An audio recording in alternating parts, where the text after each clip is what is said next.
बातमी साखर टंचाईच्या शक्यतेने खरेदीवर निर्बंध आलेले आहेत। बुलढाण्याच्या खामगावमध्ये साखर खरेदीवर निर्बंध आले असून स्मार्ट बाजारामध्ये प्रति व्यक्ती फक्त 1 किलो साखरेची विक्री केली जात आहे। मीरा रोडच्या डीमार्ट मध्ये सुद्धा प्रति व्यक्ती 5 किलो साखरेची विक्री केली जाते। सोलापूरच्या सिद्धेश्वर कारखान्याच्या बाहेर साखरेसाठी सभासद शेतकऱ्यांची तुंबळ गर्दी झाली आहे। बुलढाण्यातील खामगावमध्ये असलेल्या स्मार्ट बाजारात साखर खरेदीवर निर्बंध लागू करण्यात आले आहेत। साखरेची संभाव्य टंचाई लक्षात घेता प्रति व्यक्ती फक्त 1 किंवा 2 किलो साखरेची विक्री केली जाते आणि या निर्णयामुळे ग्राहकांमध्ये साखर टंचाईची भीती निर्माण झाल्याचं वातावरण आहे। गेल्या काही दिवसांपासून साखरेचे दर मोठ्या प्रमाणात वाढले आहेत। घटलेलं उत्पादन, सणासुदीमुळे वाढलेली मागणी आणि बाजारपेठेतील साठेबाजी यामुळे साखरेचे दर वाढल्याचं सांगितलं जातंय। संभाव्य टंचाईची चर्चा असताना केंद्र सरकारनं परिस्थिती नियंत्रणात आणण्यासाठी 10 लाख टन कच्ची साखर शुल्कमुक्त आयात करण्यास परवानगी दिली आहे। देशात साखरेची कोणतीही कमतरता नाही अशी माहिती इंडियन शुगर मिल्स असोसिएशनचे अध्यक्ष नीरज शिरगावकर यांनी दिली। सरकारचा निर्णय हा कोणतीही कमतरता दूर करण्यासाठी नसून एक खबरदारीचा उपाय असल्याचं शिरगावकर यांनी स्पष्ट केलं। खुल्या बाजारात साखरेची किंमत 70 ते 80 रुपये प्रति किलो आहे, तर खामगावच्या स्मार्ट बाजारात साखर 66 रुपये प्रति किलो दरानं विकली जाते। त्यामुळे स्मार्ट बाजारात प्रति व्यक्ती 1 किलो साखरच विक्री करण्याचा निर्णय आता घेण्यात आलाय। इकडे मुंबईजवळील मीरा रोडच्या वेस्टर्न एक्सप्रेस वे जवळ असलेल्या डीमार्ट मध्येही प्रति व्यक्ती 5 किलो साखरेची विक्री केली जाते। दुसरीकडे सोलापूरच्या सिद्धेश्वर कारखान्याबाहेर साखरेसाठी सभासद शेतकऱ्यांनी तुंबळ गर्दी केली आहे, तर सिद्धेश्वर साखर कारखान्याकडून एका सभासद शेतकऱ्याला 50 किलो साखर देण्यात येते। साखरेचे दर वाढले आहेत, त्यामुळे काही काळ साखर वाटप बंद ठेवण्यात आली होती। मात्र अचानक साखर वाटप सुरू झाल्याची माहिती मिळताच जिल्ह्यातील शेतकऱ्यांनी कारखाना परिसरात मोठ्या संख्येने गर्दी केली आहे। गणेशोत्सव तोंडावर असताना घडत असलेल्या या सर्व घडामोडींमुळे सामान्य नागरिकांमध्ये साखर टंचाईची भीती आता निर्माण झाली आहे।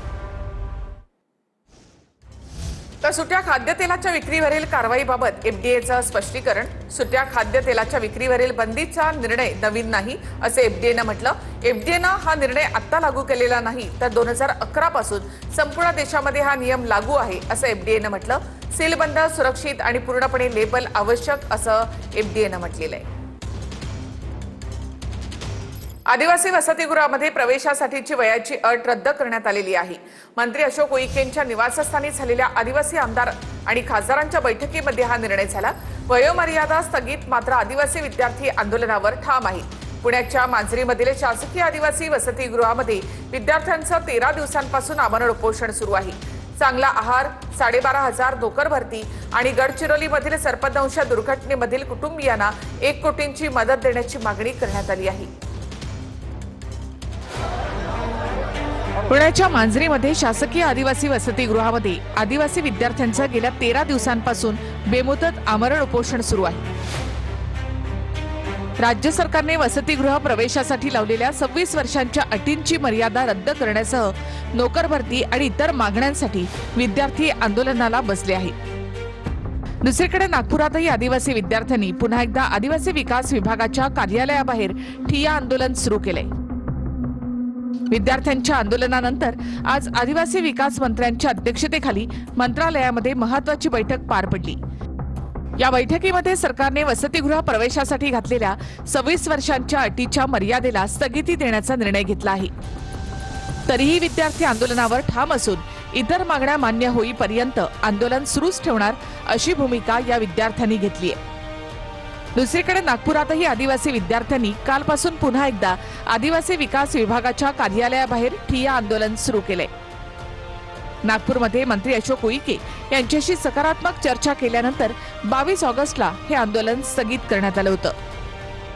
मात्र मागण्या मान्य न झाल्यामुळे विद्यार्थ्यांनी कालपासून नागपुरात पुन्हा एकदा उपोषण सुरू केले।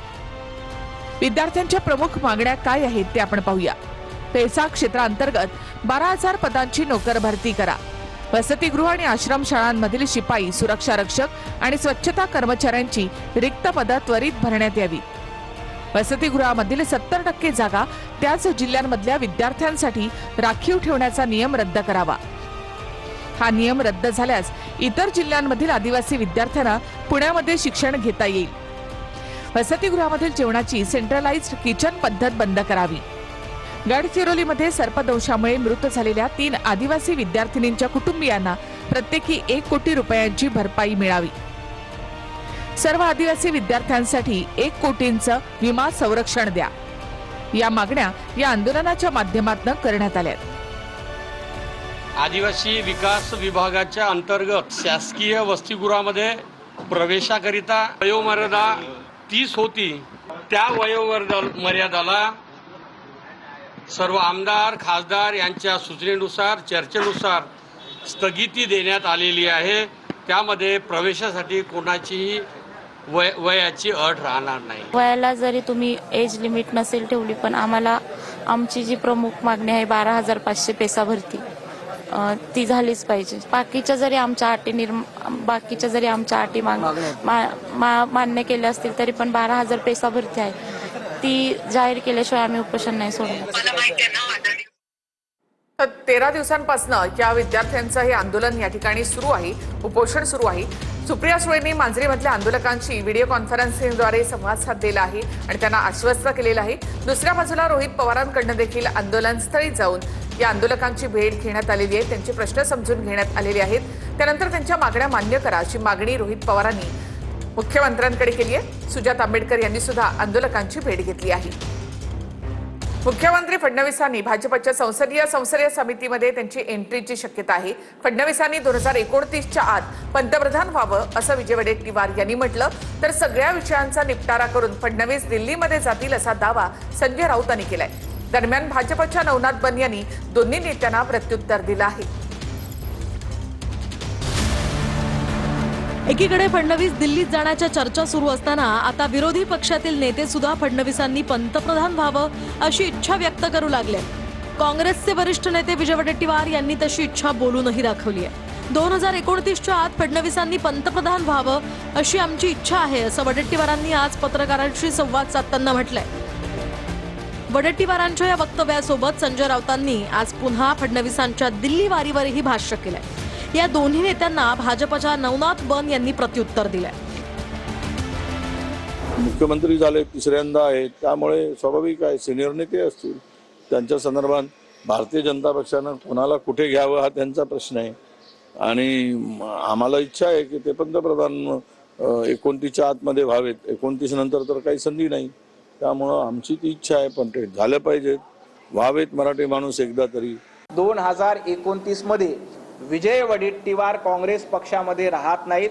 काँग्रेस पक्षाला जय महाराष्ट्र करून काँग्रेस पक्षाला रामराम ठोकून ते दुसऱ्या पक्षामध्ये जाणार. विजय वडेट्टीवार यांचं ठरलंय 2029च्या तोंडावर काँग्रेसला सोडचिठ्ठी द्यायची आणि दुसऱ्या पक्षामध्ये यायचंय. हे विजय वडेट्टीवारांचं धोरण निश्चित झालेलं आहे. हे सगळ्या विषयांचा निपटारा करून आपापली माणसं योग्य ठिकाणी बसवून देवेंद्र फडणवीस दिल्लीकडे रवाना होतील असं मला वाटतंय. मी सातत्याने सांगतोय. आवराआवर उबाटा गटाची झालेली आहे. महाराष्ट्रातल्या जनतेनं उबाटा गटाला आवरलेला आहे आणि उबाटा गटाला घरामध्ये बसवण्याचं काम केलंय. संजय राऊत, आता तुम्हाला राज्यसभेमध्ये देखील जाता येणार नाही. तुमचं दुकान आवरायला सुरुवात करा. वडेट्टीवार आणि राऊतांच्या या वक्तव्यामुळे फडणवीसांच्या दिल्ली वारीची आजही चर्चा रंगली आहे. फडणवीस आजही दिल्लीला जाणार आहेत अशी सूत्रांची माहिती आहे. तर दुसरीकडे भाजपच्या सगळ्यात ताकदवर मानल्या जाणाऱ्या संसदीय समितीत मुख्यमंत्री फडणवीसांची एंट्री होणार असल्याचीही चर्चा कालपासून सुरू आहे. फडणवीसांना केंद्रीय मंत्रिमंडळात पाठवण्यासाठी महाराष्ट्रातील अनेक नेते इच्छुक असले तरी मी महाराष्ट्रातच राहणार असल्याचं फडणवीसांनी स्पष्ट केलंय. केंद्रीय मंत्रिमंडळाचा लवकरच विस्तार होणार असून त्यामध्ये फडणवीसांचा समावेश न होता त्यांची एंट्री संसदीय समितीमध्ये जर झाली तर फडणवीसांची ताकद भाजपात आणखी वाढणार आहे. फडणवीसांच्या संसदीय समितीच्या एंट्रीला संघाचा पाठिंबा असल्याच्याही चर्चा आहे. त्यामुळे संसदीय समितीत ही एंट्री होणारच अशी सूत्रांची माहिती आहे. भाजपच्या राज्यामधल्या 314 अधिकाऱ्यांवर मुख्यमंत्री कार्यालयाची करडी नजर असेल अशी सूत्रांकडून माहिती मिळते. अधिकाऱ्यांची यादी तयार असून झाडाझडती होणार असल्याचं देखील सूत्रांकडून कळतं.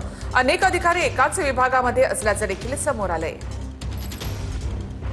राज्यातील 314 अधिकाऱ्यांवर आता मुख्यमंत्री कार्यालयाची करडी नजर असणार आहे. सूत्रांनी ही महत्त्वाची माहिती दिली आहे. राज्यातील काही अधिकारी सुमारे 10 वर्षांपासून एकाच पदावर कार्यरत आहेत. यातील काही अधिकारी राजकीय वर्दहस्त असल्यामुळे मलाईदार पदावर कायम आहेत. अशा अधिकाऱ्यांची एक यादीच मुख्यमंत्री कार्यालयानं तयार केली आहे. या अधिकाऱ्यांकडून काही गैरव्यवहार होतात का, याकडे आता बारकाईने लक्ष ठेवलं जाणार आहे. गरज पडल्यास असे अधिकारी आणि त्यांच्या विभागाची झाडाझडतीही मुख्यमंत्री कार्यालयाकडून घेतली जाणार आहे. त्यामुळे आता मुख्यमंत्री कार्यालयाच्या वॉचनंतर तरी हे अधिकारी कारवाईचा धसका घेणार का, हे पाहणं महत्त्वाचं ठरणार आहे. झेडपी आणि आश्रमशाळांची विदारक स्थिती समोर आल्यानंतर राज्यातील 2 मंत्री आता खडबडून जागे झालेत. जिल्हा परिषदेच्या शाळांमध्ये महिनाभरामध्ये सुविधा द्या असे आदेश जयकुमार गोरे यांनी दिले, तर ओबीसी आश्रमशाळांमध्ये दर्जेदार सुविधा द्या अशा सूचना अतुल सावेंनी दिल्या.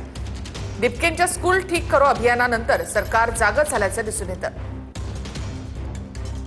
राज्यातील आश्रमशाळा आणि जिल्हा परिषदेच्या शाळांमधली विदारक स्थिती समोर आल्यानंतर राज्यातील 2 मंत्री आता खडबडून जागे झाले. राज्याचे ग्रामविकास मंत्री जयकुमार गोरे आणि इतर मागास बहुजन कल्याण मंत्री अतुल सावे यांनी आता प्रशासनाला उशिरा सूचना दिल्या. राज्यात सीजेपीचे संस्थापक अभिजित दिपकेंनी स्कूल ठीक करो अभियान सुरू केलंय. या अभियानांतर्गत ते जिल्हा परिषदेच्या शाळांना भेट देऊन तिथली विदारक परिस्थिती समोर आणत आहेत. दुसरीकडे राज्यातील आश्रमशाळांच्या दयनीय स्थितीबाबतही अनेक बातम्या समोर येऊ लागल्या. गडचिरोलीमधील एका आश्रमशाळेत सर्पदंशामुळे 3 विद्यार्थिनींचा मृत्यू झाल्याची धक्कादायक बातमीही समोर आली होती. याशिवाय धाराशिवच्या होर्टीमध्ये एका दिव्यांग निवासी शाळेत दिव्यांग विद्यार्थ्यांना पोटभर जेवणही मिळत नसल्याचं वृत्त TV9 मराठीनं काही दिवसांपूर्वी दिलं होतं. यासह राज्यातील अनेक ठिकाणी कुठे शाळा मोडकळीस आल्यात, तर कुठे स्वच्छतागृहांना दरवाजे नाहीत, कुठे खिडक्या नाहीत, तर कुठे मुलांना पिण्याच्या पाण्याची सुविधा उपलब्ध नाहीत, अशा अनेक समस्या आहेत. या समस्या गेल्या काही दिवसांपासून वारंवार समोर येऊ लागल्यानंतर आता राज्याचे ग्रामविकास मंत्री जयकुमार गोरे आणि अतुल सावेंनी महत्त्वाच्या सूचना दिल्या. ग्रामविकास मंत्री जयकुमार गोरेंच्या उपस्थितीमध्ये जिल्हा परिषदेच्या शाळांमधील पायाभूत सुविधांबाबत आढावा बैठक झाली. या बैठकीला शालेय शिक्षण मंत्री दादा भुसे, ग्रामविकास विभागाचे सचिव डॉक्टर चंद्रकांत पुलकुंडवार, शालेय शिक्षण विभागाचे सचिव रणजित सिंह देओल यांच्यासह इतर महत्त्वाचे अधिकारी उपस्थित होते. बैठकीत जयकुमार गोरेंनी प्रशासकीय अधिकाऱ्यांना जिल्हा परिषदेच्या शाळांमधील पायाभूत सुविधांबाबत महत्त्वाच्या सूचना दिल्या. जयकुमार गोरेंकडून कोणते निर्देश? शाळांमध्ये मुलींसाठी स्वतंत्र स्वच्छतागृह उपलब्ध करा, पिण्याच्या पाण्याची सुविधा, सुव्यवस्थित वर्गखोल्या, वीज व्यवस्था यांचा प्राधान्यानं विचार करा. पाणी आणि स्वच्छतागृहांसारख्या मूलभूत सुविधा निर्माण करण्यासाठी ग्रामपंचायत निधीचा वापर करा. जिल्हा परिषदांच्या मुख्य कार्यकारी अधिकाऱ्यांनी शाळांना प्रत्यक्ष भेट देऊन तिथल्या पायाभूत सुविधांची पाहणी करावी. UDAS प्रणालीमध्ये नोंदवण्यात आलेली माहिती प्रत्यक्ष उपलब्ध सुविधांशी पडताळून पाहावी. चुकीची माहिती दुरुस्त करण्यात यावी. ग्रामपंचायत, मुख्याध्यापक, ग्रामसेवक, गटविकास अधिकाऱ्यांनी समन्वयानं काम करून शाळांच्या पायाभूत सुविधा सुधारण्यासाठी गावकऱ्यांचा सहभाग वाढवावा. दुसरीकडे इतर मागास बहुजन कल्याण मंत्री अतुल सावेंनी सुद्धा ओबीसी आश्रमशाळांबाबतही महत्त्वाच्या सूचना दिल्या. ओबीसी आश्रमशाळेमध्ये दर्जेदार मूलभूत सुविधा द्या, अन्यथा दोषी शाळांची मान्यता रद्द करणार असल्याचा इशारा सावेंनी दिलाय. आश्रमशाळा संस्थाचालकांच्या बैठकीत मंत्री सावेंकडून या सूचना देण्यात आल्या.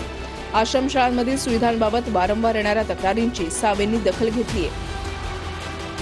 स्वच्छता, सुरक्षितता, पिण्याचे पाणी, पोषण आहार, संरक्षण भिंत या मूलभूत बाबींवर विशेष लक्ष देण्याच्या सूचना सावेंकडून देण्यात आल्या. लासलगावहून 840 टन कांद्याचा बफर स्टॉक दिल्लीला जाणार आहे. गेल्या 17 तासापासून 21 वगैंची मालगाडी दिल्लीसाठी उभी आहे.